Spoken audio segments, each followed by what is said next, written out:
I love pedants. I will take that. I want to read about this now real quick because I will gladly. It's actually, I did not realize. I thought it was literally based on the fuselage and everything of the U-2. Crazy. Yeah. But it has bigger wings. It's 60,000 foot. Max altitude. That's insane. Like that's very, very high up. Yeah. From Ashburn Cigar, Tim, you are going to be sitting on that rocket. How do you feel? That's terrifying right now. Wait. Let's take a second. How do you feel? I mean, right now, I don't let myself honestly feel that much about it yet, you know, because it's just like, I don't know, it's still far away. We have to see a million of these things do stuff before I get anywhere near that thing. Yeah. I'm excited though. Like I just want to see it fly. Like this will help make it feel more real, you know, and as we eventually get into training and stuff, like that will definitely start to cement it. But right now I'm just a mixture of excited, nervous. Like I'm focused right now on today, on the live stream and on watching, trying to actually absorb that we're going to be seeing this thing finally fly. But yeah, I'm not there yet as far as even thinking too much about the fact that I'm going to be a passenger on it yet. It really isn't like, it's not a daily thought even. Wow. Isn't that weird? Yeah. Like I'm going to go to the moon and I'm not even thinking about it that often. Is that weird? I mean, it's like a dream. Right? Yeah. Not until it becomes like my daily routine of like, I got to get up and train, you know, or whatever. Until then, I probably just won't feel that different, you know? Sometimes it hits me and I'm like, Tim's going to the moon. It just happens in these random moments every few days or something. If every now and then, like on a clear night, I look out and see the moon and I'll just be like, that's insane. Like that just, I've stopped in my tracks. Just like, I'm going to fly around that thing. Like it's this craziest thing. It's the most Willy Wonka thing ever. Yeah. You know? Yeah. That's the way Cyan described her golden ticket moment. Was it? Mm-hmm. Willy Wonka? Like winning the golden ticket. Yeah, absolutely. I mean, it's just, yeah. Oh, man. Let's see here. Yeah, that's true. I'll feel it when I get fitted for the suit. That's very true, dear noobs in Discord. Brandon House, thank you for all you do. Every time I watch one of your videos, I always learn crazy things that make space travel more awe-inspiring. Keep up the good work, Tim. I hope. Oh, it went away. We're like, our queue is so full. It's like clearing out in tomorrow chat. Beautiful problem, but yes, it's hard to keep up with everything. I'm so sorry that we're going to be missing absolutely everything. Honestly, this is another reminder. And I will explain this again because it is coming up very often from Jacob Bonham. An important thing to note that while it isn't going orbital, it will be achieving orbital velocity. It is an eccentric orbit, so even though it's orbital velocity, it isn't orbit. So yeah, it's very pedantic, and I'm actually working on a video right now about orbit versus suborbit, and this is going to have to take up a little bit of debate time. Is why this is what it is, and why you can't really consider it orbital because it's not targeting, and it's never at any point its trajectory where it's going and how fast it's going is never in a stable orbit.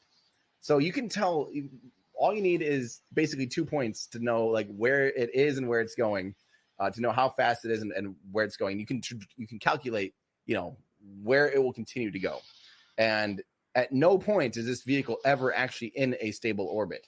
So it'll be intentionally, all things considered, and if everything goes to plan, which, the flight trajectory is going to be rather conservative, I'm sure. It will be suborbital. It'll reach orbital velocity, near orbital velocity. Again, being pedantic, but which the important thing is testing the reentry, seeing if it can even get through the reentry phase. So, yes, good thing to note. Dom, thank you so much for becoming a member. This is awesome, Alec. I'd love to hear this. Listening from home with my 7-month-old son. Tim and team, thank you for sparking my excitement about space and encouraging more optimism about our future on Earth and amongst the stars. Thank you so much. I love when families are watching. I love that. Kids, get those kids up and yes, probably not yet. Keep them if it's West Coast or something. Keep them in bed. No, we don't want to totally screw up their. But we are within 1 hour. We are within 1 hour. I would say within about half hour, you want to get your kids up and going. How are you doing, Ben? Master of the drone shot.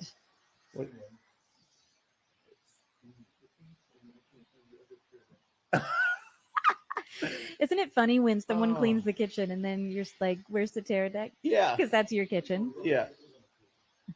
Oh my gosh. Oh, the decoder, the Killaview, or no, the pterodactyl. Ooh, no idea.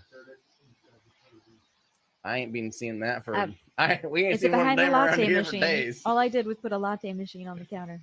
Oh yeah, sorry. There might be some friendly characters walking around at some point looking for decoders. That's just the way our life is.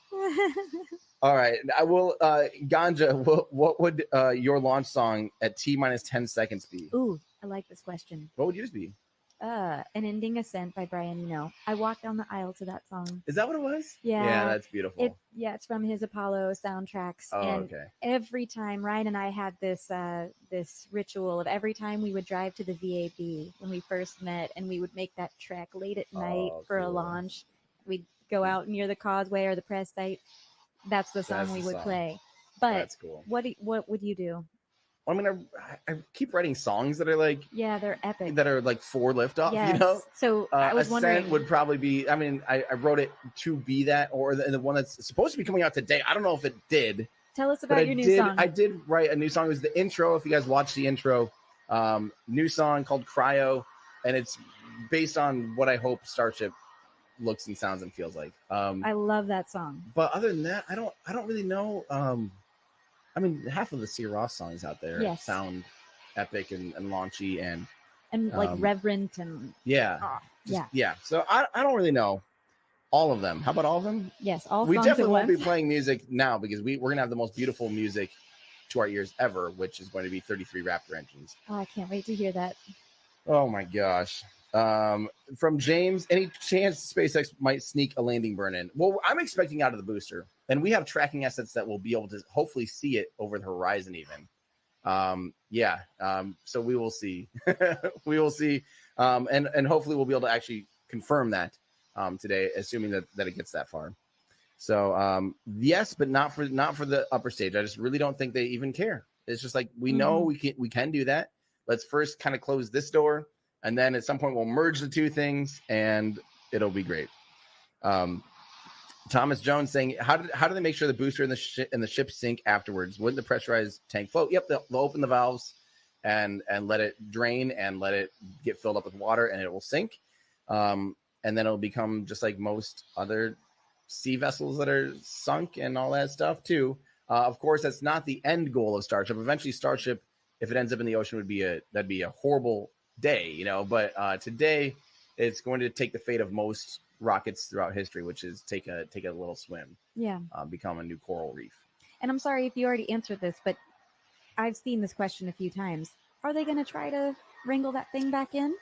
By all accounts, it sounds like they're intending to sink them. Okay, both the booster and the upper stage. Yeah. Yep. So yeah, that's always. I'd love to go on that deep sea mission. Hey, everyone, we're right about to cross 100,000 people watching live. Thank you so much. Everyone, please just throw a thumbs up. That always helps the algorithm. It'd be great. And real quick, just we're going to do something. Now, don't type it yet. Oh. I command you, don't type yet. But I want to get your scale through 1 through 10 of, do you think, A, it's going to launch today? Like 1 being like absolutely not, 10, yes, it's going to launch. And then / don't type yet. Another 1 through 10, how successful do you think it's going to be? 1, blows up on the pad. 10, it reaches every single milestone.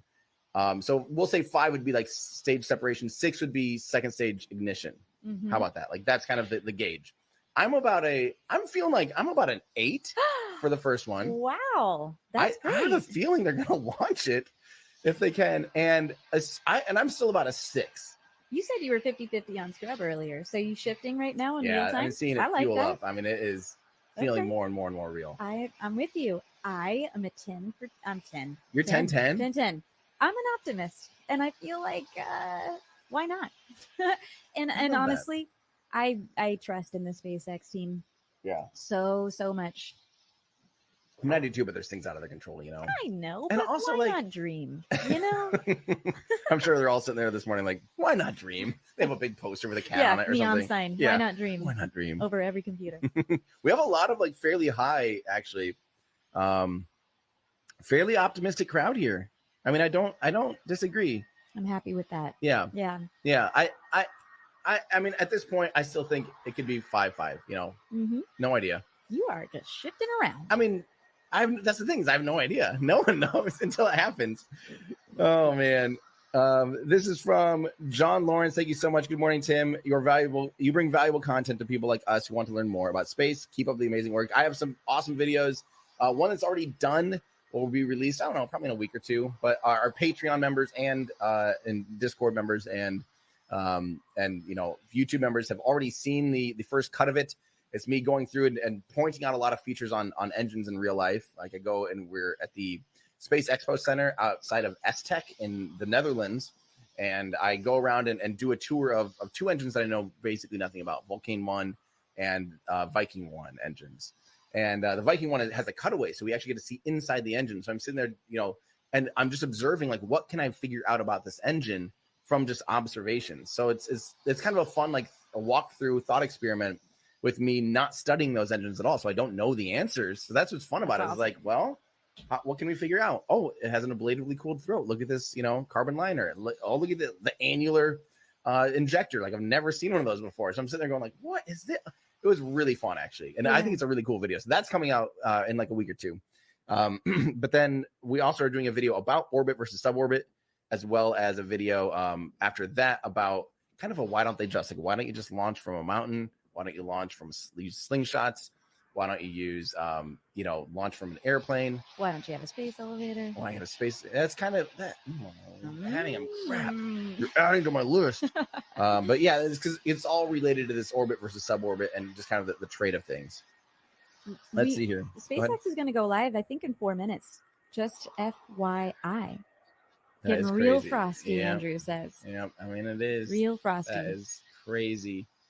I can't believe I'm not ready. I'm ready. Let's do it. Come on. When are you gonna be ready? It's like marriage. You just gotta do it. Gotta do it. Oh my god. Oh, this is a good question from Timberwolf. When Starship Moonlander gets built, how will it land on the uneven surface? It's so tall, surely giant splay legs will need to be added to the design. Of course, yes. The lunar lander will be a separate variant of Starship. It's not going to look anything like this. It will need big, large landing legs that can self-level. That's already been talked about even. I wouldn't be surprised if it only has 3. I almost expect it to end up being similar to like Falcon 9 style landing legs. Yeah. That like fold out and then have just a big wide base, because that's going to be important. The vehicle, the upper stage of the rocket is like 50 meters tall. It's 165 feet tall. It's huge. That's going to be an apartment building on the moon just in one go. And obviously, and by the way, that's been paid for. Yeah.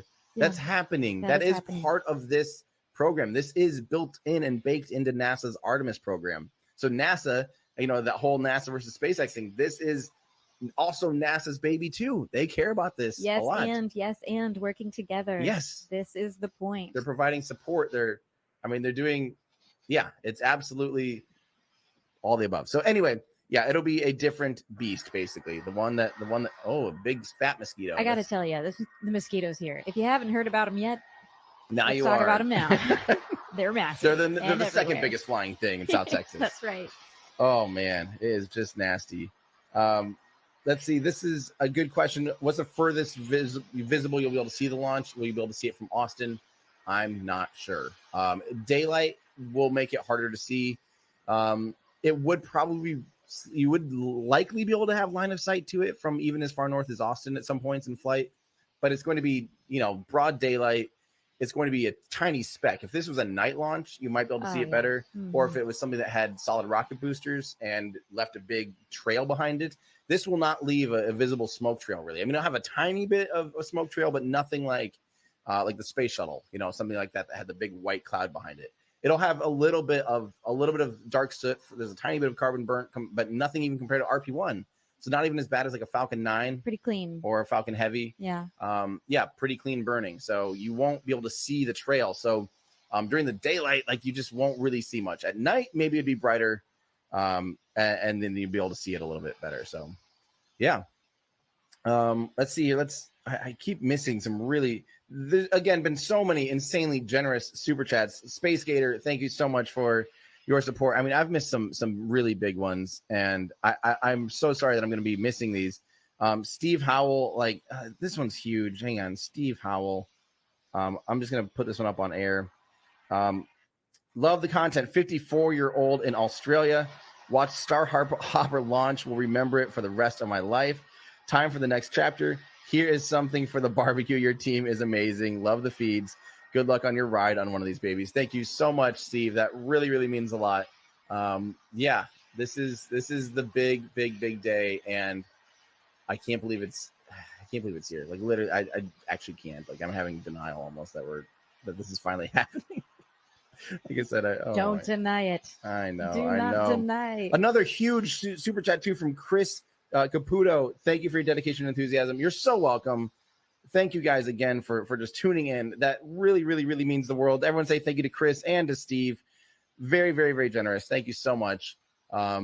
Yeah, we're gonna, if this thing launches today, we're going to feast and party and enjoy the fact that we just watched the world's largest, most powerful rocket to ever fly. It's something I've been waiting to see. This and Artemis. I mean, within one calendar year, we're seeing Artemis held the title since November now as the most powerful rocket to ever launch. Yes.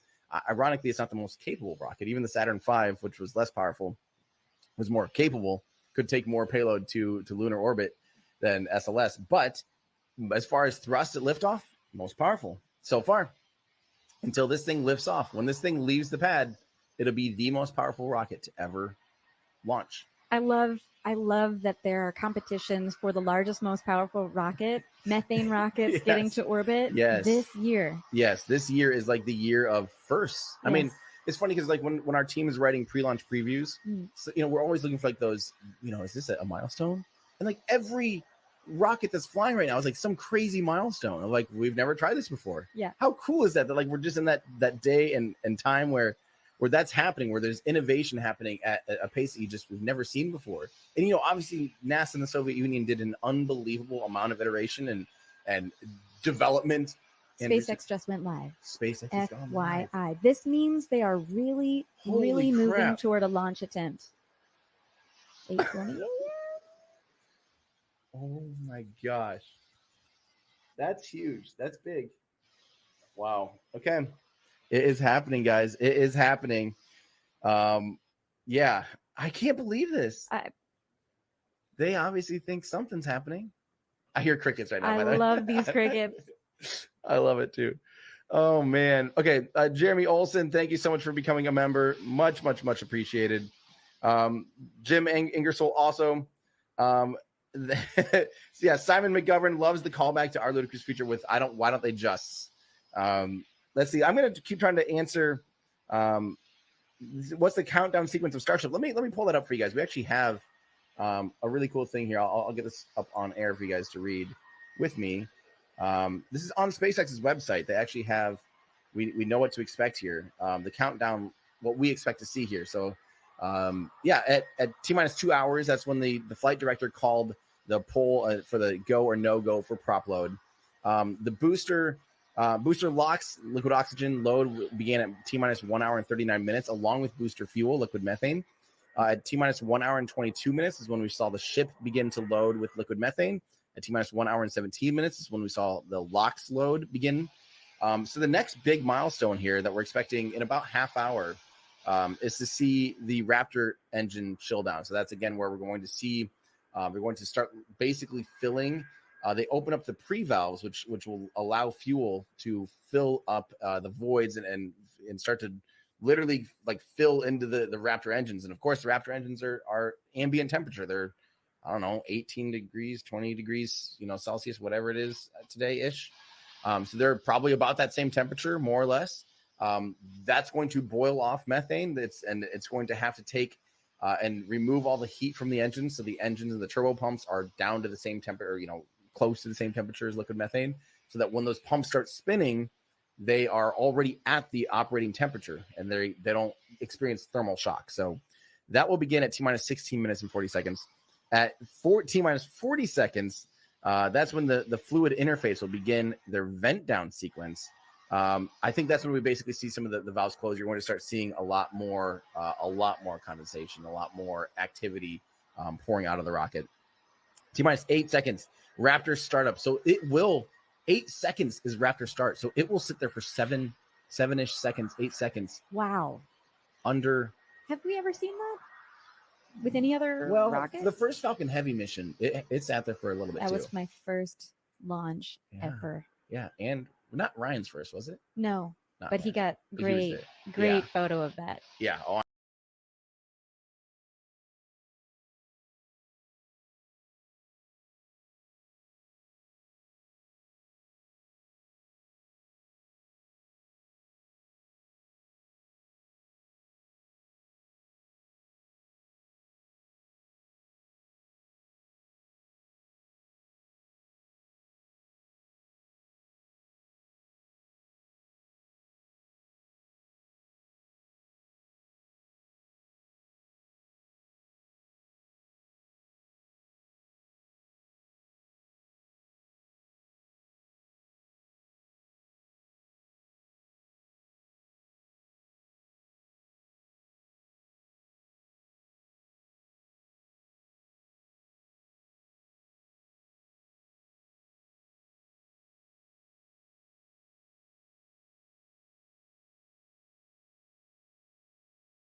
and beyond. If you've been following the development of Starship over the last couple of years, you know we've been doing a lot of testing leading up to this big one. Once fully developed, it will be the world's most powerful launch vehicle with twice the thrust of Saturn V rocket and the ability to carry up to 150 metric tons to orbit.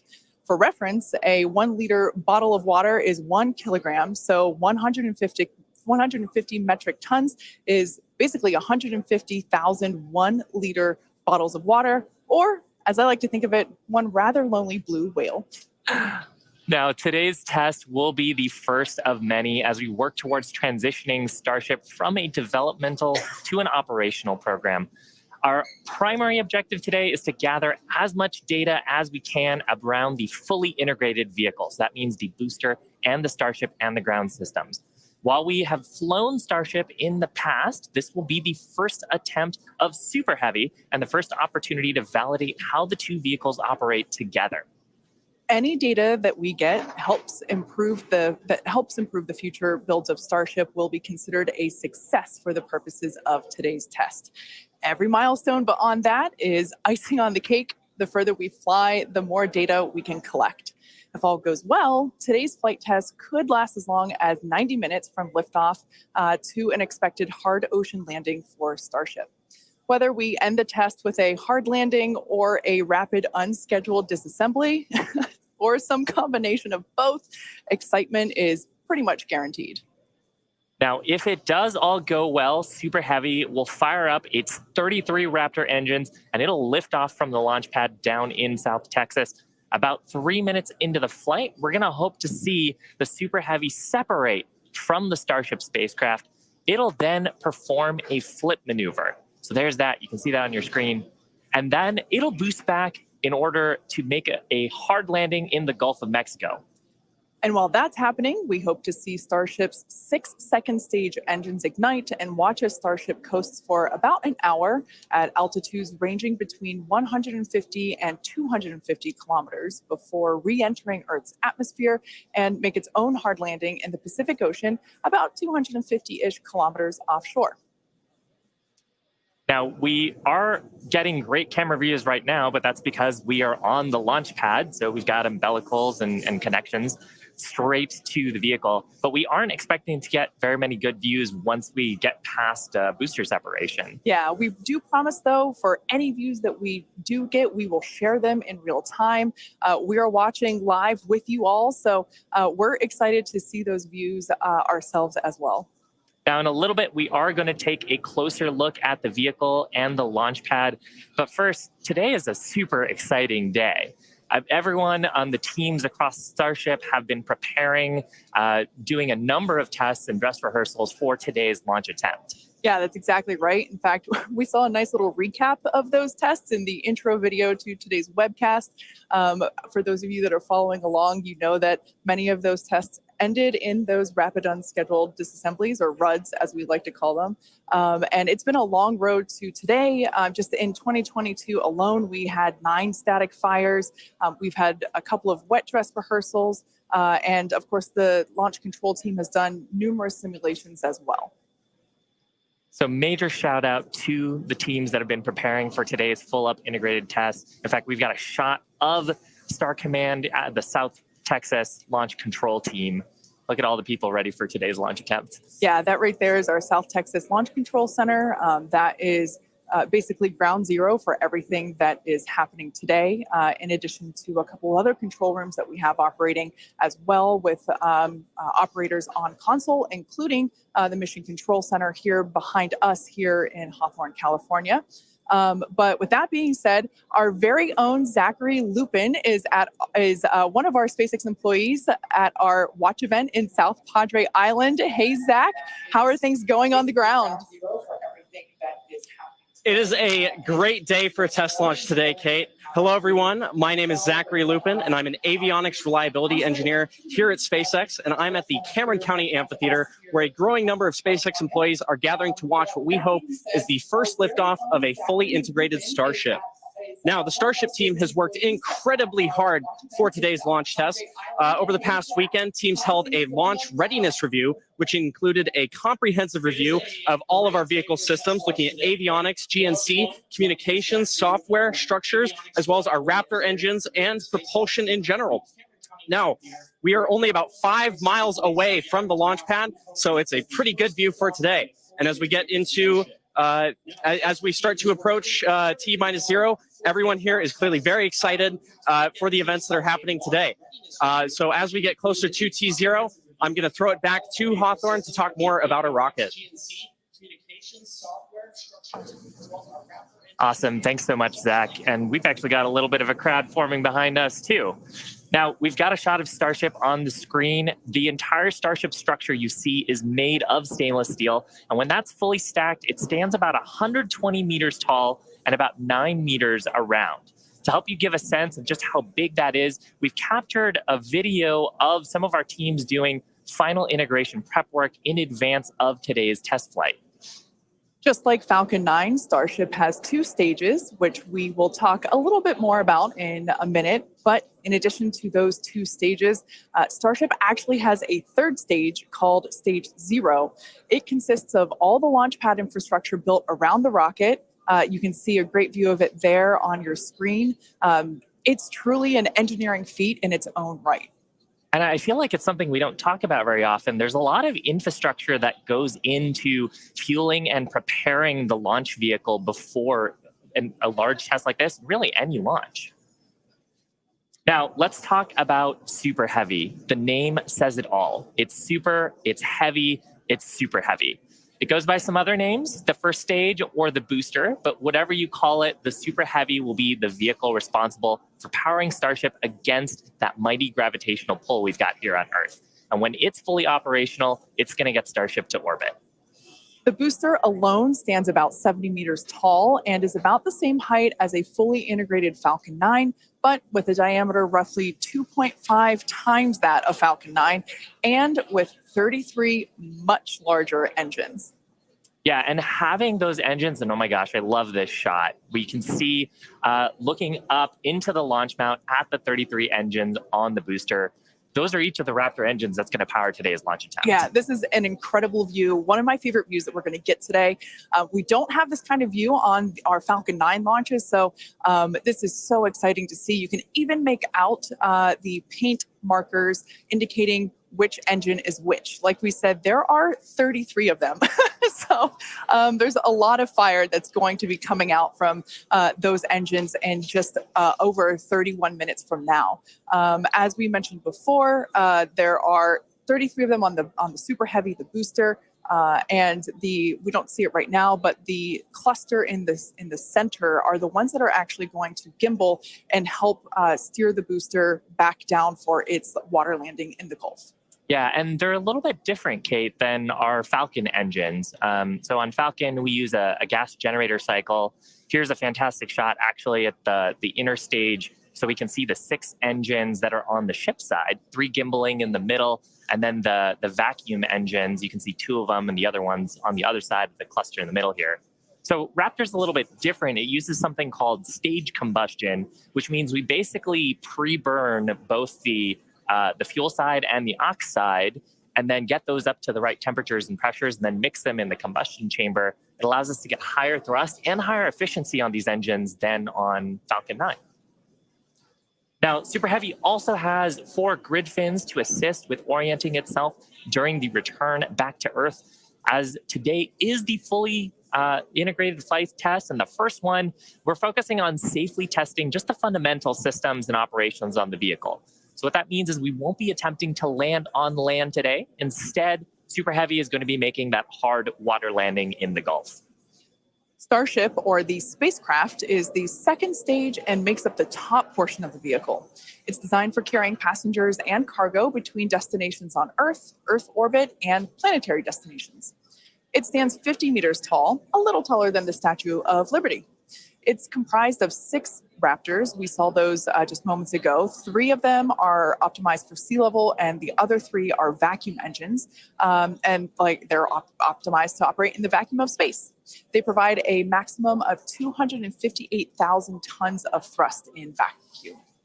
The spacecraft is also outfitted with 4 flaps to help aerodynamically control the vehicle's attitude during atmospheric flight and enable precise landing at the intended location. You can see a view of those flaps there.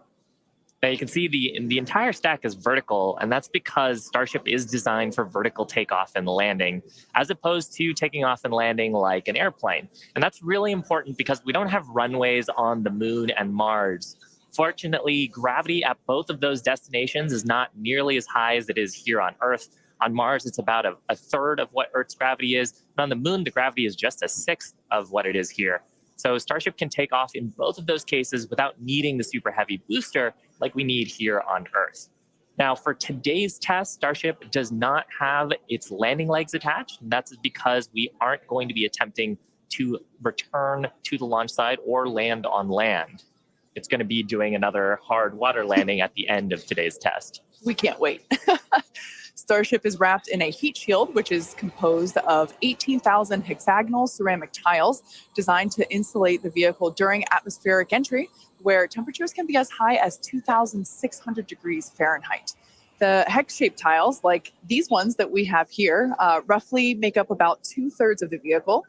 There's a couple of different geometries. The one that I have is for the circular portions of the vehicle, so it has this curvature to it. And the one that Shiva has. Yeah, this kind of is a hexagonal shape, and there's several thousand of these all across the body of the vehicle. And it's worth saying we need these because when a spacecraft re-enters from orbital velocity, it's going faster than the speed of sound and causes a lot of heat to build up that has to get dissipated by these heat shield tiles. Yeah, the thing that's really cool about these is they're super lightweight. Even just holding them, we're able to even just like hear how hollow they are because of the construction. But they do a great job of dispersing that heat during that atmospheric reentry. We actually produce these in-house at what we like to call the SpaceX bakeries. And they're located in Texas and Florida. So it's something that we designed and build in-house. And like we said, there's thousands of them. You can kind of see them on the exterior of the vehicle. So at this point in time, we are at T-minus 27 minutes and 18 seconds. So let's head on over to John Innsbrucker for an update on the countdown. Hey, John. Thanks, Kate, and good morning. I'm John Innsbrucker, Principal Integration Engineer here at SpaceX. We're currently loading propellant from the ground system into both the first and second stages. Now, both vehicles use the same two propellants. Our fuel is liquid methane at a temperature of just over 100 kelvins, or about minus 272 degrees Fahrenheit. Now, this is a different fuel from Falcon 9, where we use RP1 kerosene. And our oxidizer is liquid oxygen, the same as Falcon 9. But because there's no oxygen in space to support combustion, we have to bring our own. Now, a little bit of a recap. We did the go, no go poll at T-minus 1 hour and 45 minutes. And once the team gave their goes, we polled about 20 folks. We started loading propellants onto the booster at T-minus 1 hour and 39 minutes. And at T-minus 1 hour and 22 minutes, we began propellant loading of the ship, the second stage on Starship. Now, LOX loading of the second stage main tank is almost complete right now, but we'll actually stretch it out and wrap it up and finish at T-minus 5 minutes. And then at T-minus 3 minutes, as the booster finishes loading, the vehicle will be fully loaded with just over 10 million pounds propellant. Now, currently in the countdown, we've just passed the T-minus 26 minute mark. The good news is weather's looking good. You can see the blue skies there on the camera views from the drone. The only thing we're watching is winds. They are within limits at ground level. We expect they may pick up a little bit as we get farther into the window should we need to go that far. But the good news right now is that the weather is looking good. The range also is looking pretty good. We've moved almost all the boats out of the keep out zone overnight. We are working one, but we're still underway. And right now, as a reminder, if for any reason we do not make our test flight today, we have backup launch windows. This could be either 24 or 48 hours after today, and it'll depend on how far we get into the countdown. But coming up on 25 minutes to go, everything is looking good, Kate. In order to make life multi-planetary, we need a fully reusable vehicle that's capable of carrying a huge amount of cargo and a lot of people to orbit and have a pretty quick turnaround. The idea is to effectively reuse launch vehicles just like airplanes. Crowd is getting excited here in Hawthorne behind Mission Control, as you can hear. Now, imagine if you had to wait for a new airplane to be constructed every time you wanted to fly. You'd rarely go anywhere, and it would probably be completely unaffordable for most of us. In order for us to get to Mars and back with lots of people multiple times, reusability is a must. Now, in the near term and a bit closer to home here on Earth, Starship will be critical to other programs as well. Once it's operational, Starship will deliver the full-size and upgraded version of our Starlink satellites. And that's super exciting because our next generation satellites represent a step forward in Starlink's capabilities and will provide more bandwidth and increased reliability to connect millions of people around the world with high-speed internet. And of course, Starship will fly a number of human spaceflight missions in the lead up to our first missions to Mars. Entrepreneur and pilot Jared Isaacman will command the first human spaceflight on Starship as part of the Polaris program. Jared served as a commander for Inspiration 4, the first all-civilian mission to orbit. Inspiration 4 launched aboard our Dragon spacecraft and Falcon 9 in September 2021, raising over $240 million for St. Jude Children's Research Hospital. The first human spaceflight on Starship will launch as part of the Polaris program, and you can learn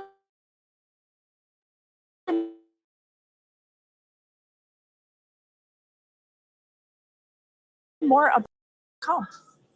Now, our first lunar mission around the moon aboard Starship will be led by Japanese entrepreneur Yusaku Maezawa, also known as MZ. MZ flew to space for the first time in December 2021, and he purchased all of the seats aboard Starship's first lunar mission in order to give artists and creators from all over the world the opportunity to go. And the hope is that what they will create in space will further inspire all of us here back on planet Earth. Now, over 1 million people applied for this mission, and earlier this year, they announced the final 8 crew members were selected, and you can learn more about them and MZ's mission at dearmoon.earth. Dennis and Akiko Tito are the first 2 crew members announced to fly on Starship's second commercial spaceflight around the moon. This will be Dennis's second mission to space after becoming the first commercial astronaut to visit the International Space Station in 2001, and Akiko will be among the first women to fly around the moon on a Starship. The Titos joined the mission to contribute to SpaceX's long-term goal to advance human spaceflight and help make life multiplanetary. SpaceX is also incredibly honored to be part of NASA's Artemis program to establish a sustainable presence on the moon to prepare for missions to Mars. Starship's early test launches, followed by those regular Starlink deployment missions and propellant transfer demonstrations, are directly advancing NASA's Artemis program, along with SpaceX's ongoing mission to make life multiplanetary. SpaceX will conduct an uncrewed demonstration mission to the moon prior to the Artemis 3 mission, which will mark humanity's first return to the lunar surface in more than 50 years. It's an exciting future, but let's talk a little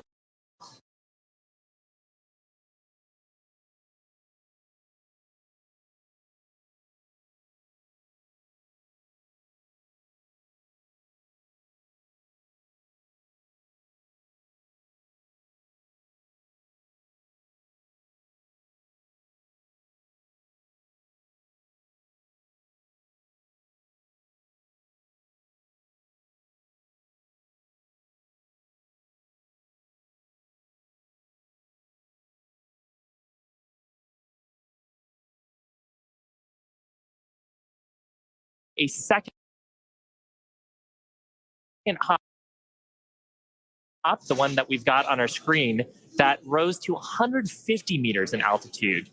We took a little jaunt away from the launch pad and ended up landing about 100 meters or so further away from it, and you can see that on your screen. Now, notably, this was the first time that we had used a Raptor engine in flight and demonstrated control of this kind. As a Star Wars fan, I can't not see a flying R2-D2 there. Now, after a series of 150-meter hop tests with earlier prototypes, the Starship program saw a huge breakthrough during a test flight of the vehicle known as serial number 8, or SN8. SN8 demonstrated a first-of-its-kind controlled aerodynamic descent and landing flip maneuver. Yes, I'm talking about the belly flop. This 12.5-kilometer hop test took place December 2020 and saw the SN8 prototype ascend to an altitude of 12.5 kilometers and conduct a belly flop maneuver. While it didn't stick the landing, the test was a major milestone in the development of Starship. I love seeing the belly flop maneuver. Now, testing continued with the prototype on serial number 9. That was a 10-kilometer flight test in February of 2021.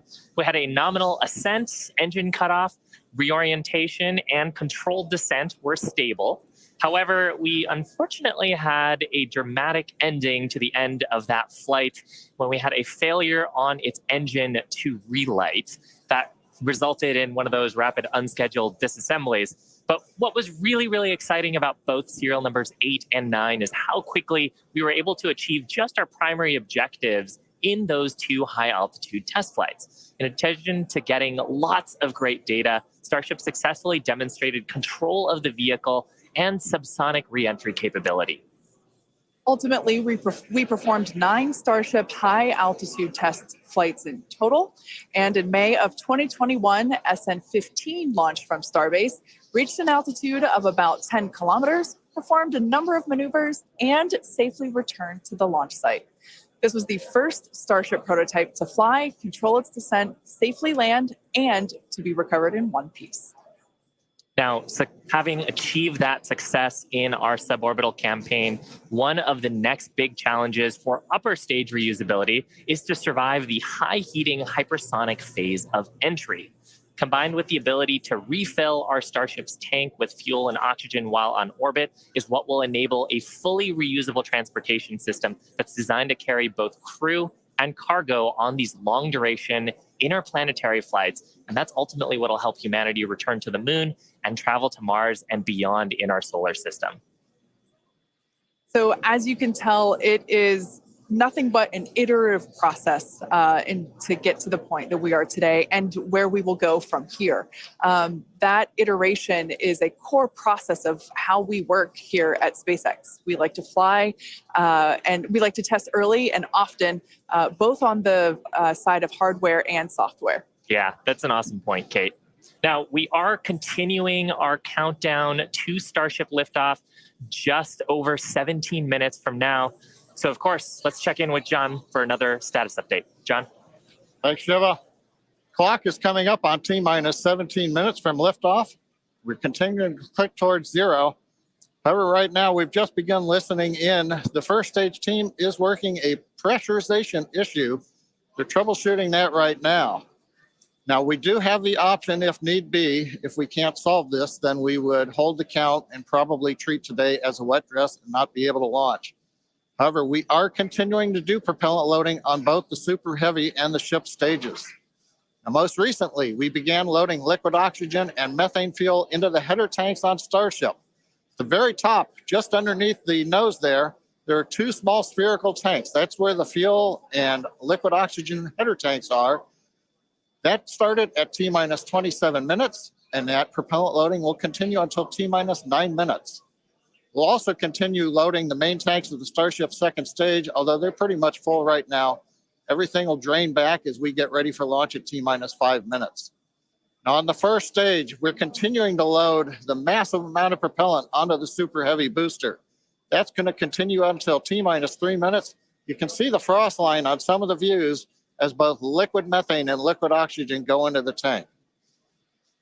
It's 16 minutes and counting. We're also currently configuring the launch pad for liftoff. The booster hold downs are being prepared for the release at liftoff, and the second stage quick disconnect is beginning its configuration for release. The liquid oxygen and methane that are going into the second stage go through that quick disconnect. You can see it in some of the views, the arm that comes out just to the base of the second stage. That'll move out of the way as we lift off. At the same time, the SpaceX team continues to check in with the Coast Guard. We're working one boat that's in the safety perimeter. They are working to get that boat out of the way. We cleared several other boats out overnight. We're down to one, and we expect that'll be clear so that we can proceed with launch out over the Gulf of Mexico. But as a reminder, T-minus 15 minutes, 10 seconds and counting. We are working an issue on the first stage, and we'll bring an update as we get more insight into that issue. Now, today's test flight is taking place out of our Starbase facility in South Texas, and that facility has gone through a tremendous amount of change and growth in a really short period of time. Yeah, I mean, 3 years ago, not much even existed there. It was a very different scene, as you can see by that photo there on your screen. Fast forward to today, and the team is building out an entire production line. Yeah, last year they built 4 Starship Super Heavy boosters, 5 Starships, our 200 Raptor 2 engine, and this year they're targeting 5 boosters, 8 Starships in production for 2023. And really, you do need a production system to rapidly iterate, like we were talking about earlier, on the design of the vehicle as we learn more about it from these large tests. Yeah, absolutely.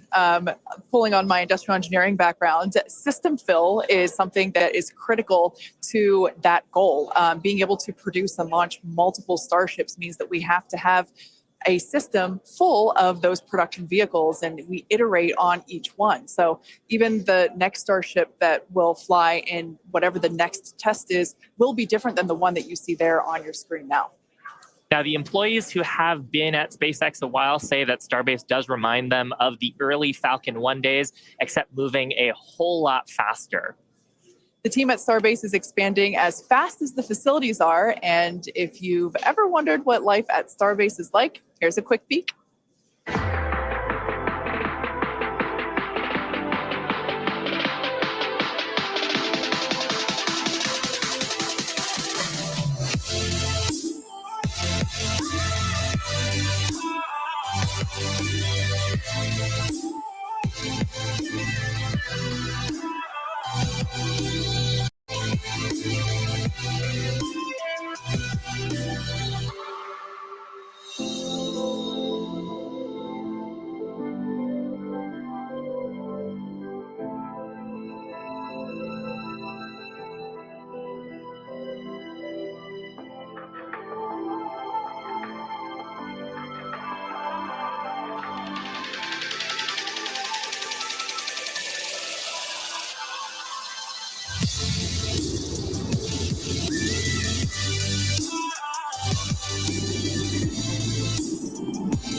Starbase directly employs more than 1,800 employees and is actually the largest employer in the area.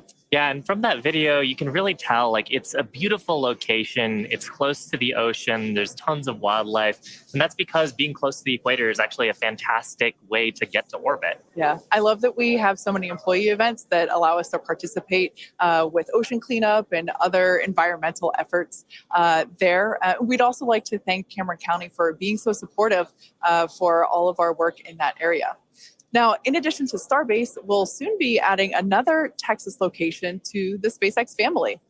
We're opening a new facility in Bastrop, Texas, just outside of Austin, to support Starlink hardware production. The new facility will be over 500,000 square feet of manufacturing space, and the team has already started hiring.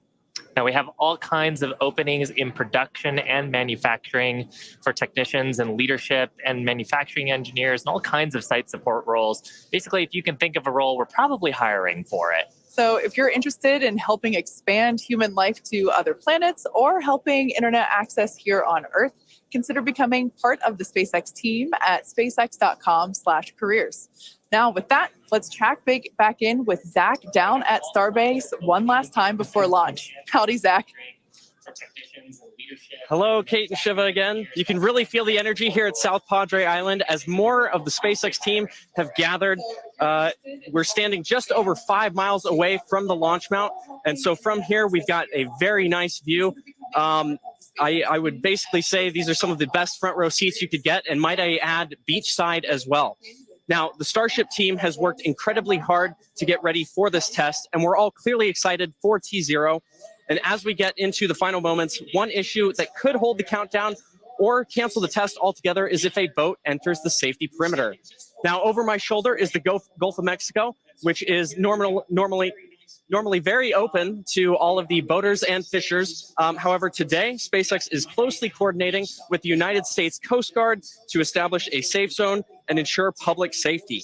And up to T0, SpaceX is in regular communication with the Coast Guard to ensure there are no boats in the area leading up to the launch. Now, fingers crossed that that does not happen. Now, I'll throw it back to the folks at Hawthorne as we get closer and closer to that T-0. To all of the boaters and fishers, today, SpaceX is closely coordinating with the United States Coast Guard to establish a safe zone and ensure public safety. And up to T0, We're just inside T-minus 9 minutes and counting. We're listening on one of the background loops right now. Flight director is talking about the issue we've had on first stage, working the pressurization system. Decision right now is that we are going to stop the launch for today. We're going to transition the launch attempt to a wet dress rehearsal. So that means we're going to continue with the countdown sequence of events. We'll continue loading propellant, finishing up here shortly on the second stage.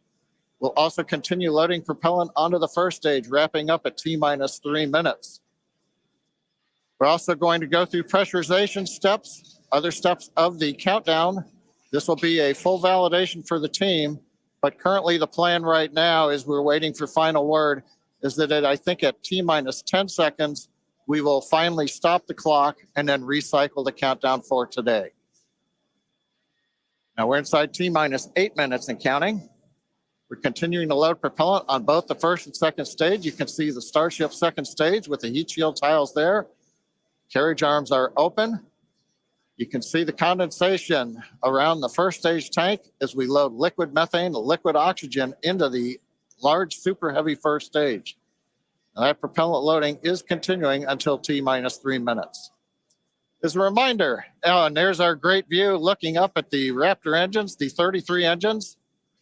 There's an outer ring of 20 engines, and then there's an inner set of 13. Those are the engines that can gimbal and adjust the course of the Starship vehicle on the way up. And of course, the first stage as it comes back down towards the water landing in the Gulf of Mexico. Now, when both stages are loaded, you can see the condensation frost on the side of the first stage. We'll have just over 10 million pounds of liquid propellant on board. Inside T minus 7 minutes, we're continuing to count. Team is preparing for the hold and scrub at T minus 10 seconds. Now, the good news is everything's been going good. We're just working that one issue. So we are continuing to count. Team will get this as an excellent opportunity to run the end-to-end of the system. Now, in a launch, in the next few minutes, the guidance system would be performing its final alignment. We will be doing that this morning. The automated flight termination system would be armed. We won't need to arm it today as we won't be flying. And we'll do final thrust vector control checkouts, what we call wiggles of the Raptor engines on the first and second stages. Now, normally in a countdown, if we needed to hold, there's a view of the second stage Raptor engines just above the first stage. Now, as I mentioned, in a regular countdown, if we needed to hold, that would come at T minus 40 seconds. That's the point in the countdown where we can pause to wait for final checkouts or pressurization to complete. Now, earlier this morning, we thought we might have to hold at 40 seconds. Everything's looking good, except for the one pressurization issue that the team is going to have to troubleshoot after this morning. So we won't stop at 40 seconds right now. We'll continue all the way down to 10 seconds, and then we'll go into a recycle.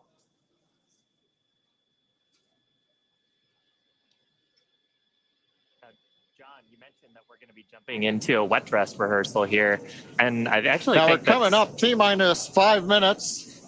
Overall, though, Kate, Shiva, it's been a good day. It's a little sad listening to the flight director say that we're going to have to stop at 10 seconds. But I guess that's for everybody. It gives us a real run through of the launch vehicle.